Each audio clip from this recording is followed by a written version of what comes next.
Bienvenidos a asesorjurídico.info. Hoy comenzamos la serie de vídeos sobre los accidentes de tráfico. En el presente os explicaré los rasgos esenciales del denominado accidente por latigazo o esguince cervical, que a su vez es la lesión más frecuente en los accidentes de tráfico. Cuando una persona sufre un accidente de tráfico, tiene derecho a ser indemnizado del perjuicio sufrido como consecuencia de ese accidente. Ese perjuicio puede ser un perjuicio personal o un perjuicio patrimonial. Examinaremos, por tanto, por separado ambos perjuicios. El perjuicio personal es el correspondiente al tiempo que existe entre la fecha del accidente hasta la fecha en que se produce la estabilización de las lesiones, que a su vez puede ser definitiva, esto es, que hemos tenido un accidente de tráfico y nos hemos curado totalmente, o puede ser paliativa. ¿Qué ocurre en aquellos casos en que el tratamiento que estamos recibiendo no es suficiente y no nos permite mejorar, con lo cual nos quedará alguna secuela como consecuencia de dicho accidente? En otro vídeo explicaremos con detalle cómo se calculan las secuelas y cuál es la indemnización correspondiente a las secuelas según el baremo actual de tráfico. Centrándonos específicamente en lo que al perjuicio personal se refiere, cabe destacar que el perjuicio personal particular es muy difícil de calcular, ya que puede ser un perjuicio particular muy grave, un perjuicio particular grave, un perjuicio particular moderado o un perjuicio particular básico. Vamos a ver en qué consiste cada uno de estos perjuicios. El perjuicio personal muy grave es el correspondiente al tiempo en que el lesionado pierde de forma esencial no puede desarrollar de forma esencial las actividades esenciales de la vida ordinaria. Pensemos, por ejemplo, en ducharse, asearse, bañarse, comer, vestirse. Suele corresponder con el periodo de estancia hospitalaria muy grave, como es el caso, por ejemplo, cuando nos encontramos en la unidad de cuidados intensivos. Este perjuicio se valora en función de una indemnización diaria que establece el baremo de tráfico, actualmente la cantidad de 104,42 euros. El perjuicio particular grave es aquel en el que el lesionado pierde de forma temporal su autonomía personal para desarrollar la mayor parte de las actividades esenciales de la vida ordinaria o actividades específicas de desarrollo personal, como pueden ser las actividades relacionadas con la vida en relación, actividades sexuales, las actividades relativas a la formación o el desempeño de la ocupación o trabajo, etc.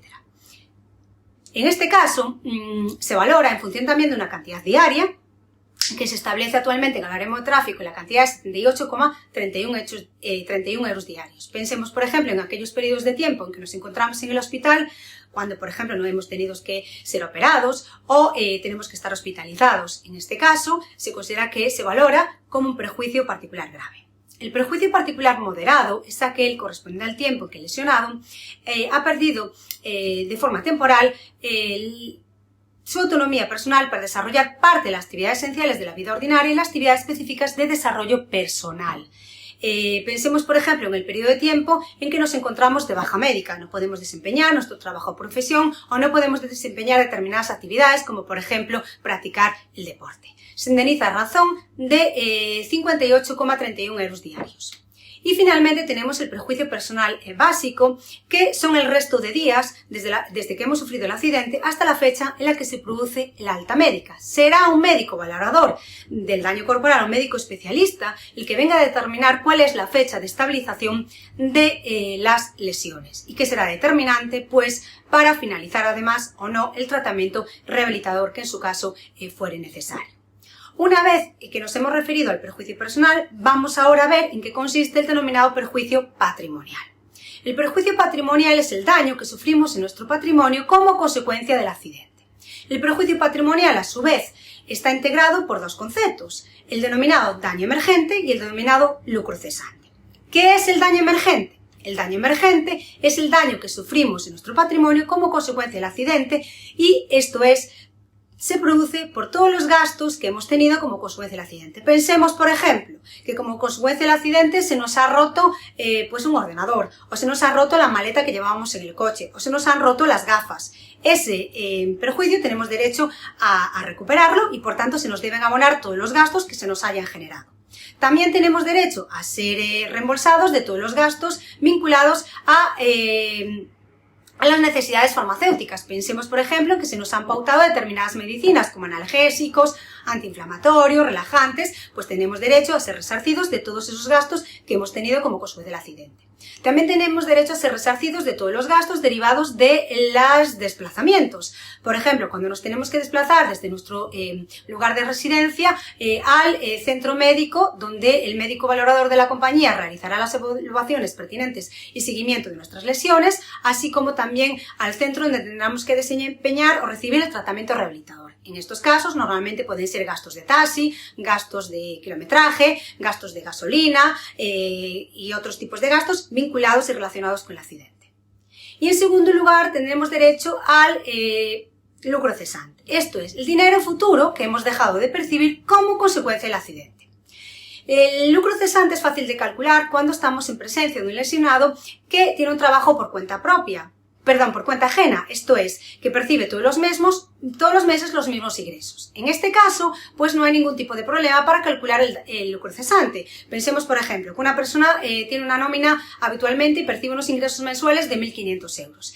Y durante el periodo de baja, pues está percibiendo 1.200 euros. En este caso, la pérdida que este individuo ha sufrido como consecuencia del accidente se cifra en la cantidad de 300 euros. El problema se plantea para calcular el lucro cesante en los trabajadores por cuenta propia, ya que los ingresos no son regulares y son muy distintos cada mes.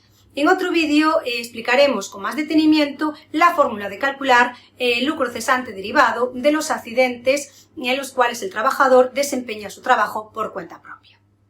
Una vez explicado en qué consiste básicamente el perjuicio personal y el perjuicio patrimonial, vamos ahora a hacer un breve resumen de lo que es el denominado esguince o latigazo cervical.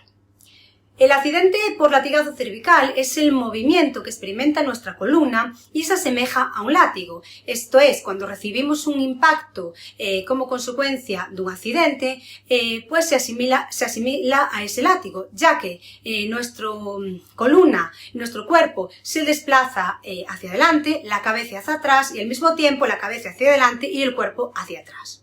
Los síntomas más frecuentes en el latigazo cervical suelen ser mareos, vómitos, rigidez en el cuello, puede haber parestesias en manos, brazos y dedos, también podemos sufrir vértigo, zumbidos en los oídos, en algunos casos incluso pueden ser síntomas psicológicos como puede ser la depresión, la irritabilidad o incluso el denominado estrés postraumático. El accidente por latigazo cervical existen tres tipos de grados. El grado 1, que es aquel en el que normalmente no se siente un dolor inmediatamente después de producirse el accidente, sino que pueden aparecer los dolores normalmente a las horas, incluso días posteriores. En el grado 2 tampoco suele haber afectación neurológica y normalmente ya el dolor se siente más al haberse producido el accidente. Y en tercer lugar puede haber un accidente por latigazo cervical de grado 3, que normalmente ya las lesiones y los síntomas se aprecian de forma inminente a producirse el accidente y puede haber también una afectación de carácter neurológico e incluso lesiones de carácter permanente. Siempre recomendables que tan pronto se produzca un accidente acudamos al centro médico para que nos realicen las pruebas necesarias y así poder determinar efectivamente si tenemos alguno de los síntomas derivados del latigazo cervical. Pensemos que con una simple radiografía se puede comprobar perfectamente si existe una rectificación de la columna, que es una de las lesiones más frecuentes en el denominado latigazo o esguince cervical. Y por último, respecto a las secuelas derivadas del accidente por latigazo cervical, las mismas se encuentran puntuadas en una horquilla entre 1 y 5 puntos. Son las denominadas alergias postraumáticas y será un médico especialista en valoración del daño corporal que determine qué puntuación se le asigna a las mismas en función de la intensidad, gravedad y de las circunstancias personales particulares del lesionado. Si tienes cualquier duda relativa a los accidentes de tráfico o al accidente por latigazo cervical, puedes formulárnosla en nuestra página web www.asesorjurídico.info o bien contactar directamente a través del WhatsApp que aparece en el presente vídeo. Estaremos encantados de resolver cualquier duda que tenga relación a esta materia o cualquier otra y nos vemos en el siguiente vídeo.